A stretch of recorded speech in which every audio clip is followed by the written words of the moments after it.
ಇನ್ನು ಆರ್ ಅಶೋಕ್ ವಿಚಾರವಾಗಿ ಮಾತಾಡಿದರೆ ಸುರ್ಜೇವಾಲಾ ಬಂದು ಹೋದ್ರೂ ಕೂಡ ಏನೂ ಬದಲಾಗೋದಿಲ್ಲ. ಕಾಂಗ್ರೆಸ್ ಸಭೆಗೆ ವಿಪಕ್ಷ ನಾಯಕ ಅಶೋಕ್ ಕೊಟ್ಟಿರುವಂತ ಟಾಂಗಿದೆ. ಆರ್ ಅಶೋಕ್ ವಿಪಕ್ಷ ನಾಯಕರು ಮಾತನಾಡ್ತಾ ಸುರ್ಜೇವಾಲಾ ಅವ್ರು ಬಂದು ಹೋದ್ರೂ ಕೂಡ ಏನೂ ಬದಲಾಗಲ್ಲ ಈ ಸರ್ಕಾರದಲ್ಲಿ. ಎಲ್ಲಿವರೆಗೆ ಪವರ್ ಶೇರಿಂಗ್ ಬಗ್ಗೆ ಶಾಸಕರಿಗೆ ಸ್ಪಷ್ಟ ಆಗೋದಿಲ್ವೋ ಅಲ್ಲಿವರೆಗೂ ಕೂಡ ಈ ಕುರ್ಚಿ ಕಾದಾಟ ಇದ್ದೇ ಇರುತ್ತೆ ಅಂತ ಹೇಳಿ ಅಶೋಕ್ ಮಾತಾಡಿದ್ದಾರೆ.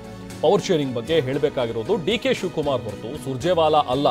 ಯಾರೇ ಬಂದರೂ ಪರಿಸ್ಥಿತಿ ಇಷ್ಟೇ ಇರುತ್ತೆ ಅಂತ ಹೇಳಿ ಅಶೋಕ್ ಮಾತಾಡಿದ್ದಾರೆ.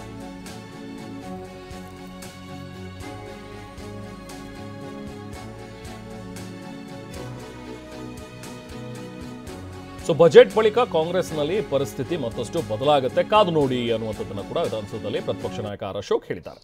ಕಾಂಗ್ರೆಸ್ಸಿನ ಹೈಕಮಾಂಡ್ ಇವತ್ತು CLP ಮೀಟಿಂಗ್ಗೆ ಬಂದಿದ್ದಾರೆ. ಸುರ್ಜೇವಾಲಾ ಅವರು ಟ್ಯಾಪೆ ಸಾರ್ಸಕ್ಕೆ ಬಂದಿದ್ದಾರೆ ಅಂತೇಳಿ ಈಗ ಎಲ್ಲ ಮಾಧ್ಯಮದಲ್ಲಿ ಬರ್ತಾ ಇದೆ. ನನಗನ್ಸ್ತತೆ ಸುರ್ಜೇವಾಲಾ ಅವರು ಬಂದು ಹೋದ್ರೂ ಈ ಪರಿಸ್ಥಿತಿ ಏನು ಬದಲಾವಣೆ ಆಗಲ್ಲ. ಎಲ್ಲಿವರೆಗೂ ಈ ಕುರ್ಚಿ ಕಾಳಗ ಇರ್ತೈತೆ ನಿಲ್ಲಲು, ಎಲ್ಲಿವರೆಗೂ ಈ ಪವರ್ ಶೇರಿಂಗ್ ಆಗಿದೆಯೋ ಇಲ್ಲವೋ ಇದು ಸ್ಪಷ್ಟ ಆಗೋವರೆಗೂ MLAಗಳಿಗೆ ಅಲ್ಲಿವರೆಗೂ ಈ ಕುರ್ಚಿ ಕಾಳಗ ನಿಲ್ಲಲ್ಲ. ಸುರ್ಜೇವಾಲಾ ಬಂದರೂ ಅಷ್ಟೇ, ಇನ್ನೊಬ್ಬರು ಬಂದರೂ ಅಷ್ಟೇ. ಇದು ಸತ್ಯನ ಇಲ್ಲ ಸ್ಪಷ್ಟ ಆಗಬೇಕು. ಆ ಸತ್ಯನ ಇಲ್ಲ ಅಂತ ಹೇಳೋದು ಇರೋವಂಥದ್ದು ಡಿ.ಕೆ. ಶಿವಕುಮಾರ್ ಅವರು. ನಾನು ಅಸೆಂಬ್ಲಿಯಲ್ಲೇ ಪ್ರಶ್ನೆ ಮಾಡಿದೆ, ಬಡ್ಜೆಟನ್ನು ನೀವು ಮಂಡಿಸ್ತೀರಾ ಅಂತ ಹೇಳಿದೆ. ಅದಕ್ಕೆ ಅವ್ರು ಹೇಳಿದ್ರು ಬಡ್ಜೆಟನ್ನು ಕಾಂಗ್ರೆಸ್ ಪಾರ್ಟಿ ಮುಖ್ಯಮಂತ್ರಿನೇ ಮಂಡಿಸ್ತಾರೆ ಅಂದರು. ಅರ್ಥ ಏನು? ಎಲ್ಲ ಗೂಢಾರ್ಥ. ಅದರಿಂದ ಸುರ್ಜೇವಾಲಾ ಅವರು ಬರೋದ್ರಿಂದ ಇನ್ನೊಬ್ಬರು ಬರೋದ್ರಿಂದ ಇದೇನಲ್ಲ, 2 ದಿನ ಅಷ್ಟೇ. ನೋಡಿ, ಇವತ್ತು ಸಂಜೆ ಆದಮೇಲೆ ಸಂಜೆ ರಾತ್ರಿ ಪ್ರೆಸ್ ಮೀಟಲ್ಲಿ ಅವ್ರು ಹೇಳೋದು, ಇನ್ನು ಮುಂದೆ ಯಾರು ಡಿನ್ನರ್ ಪಾರ್ಟಿ ಮಾಡಬಾರ್ದು.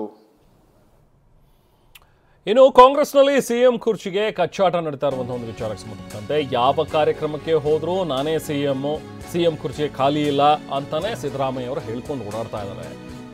ಸಿದ್ದರಾಮಯ್ಯ ನೋಡಿ ನನಗೆ ಕನಿಕರ ಬರ್ತಾ ಇದೆ ಅಂತ ಹೇಳಿ ಆರ್ ಅಶೋಕ್ ಇವತ್ತು ಮಾತಾಡಿದ್ದಾರೆ.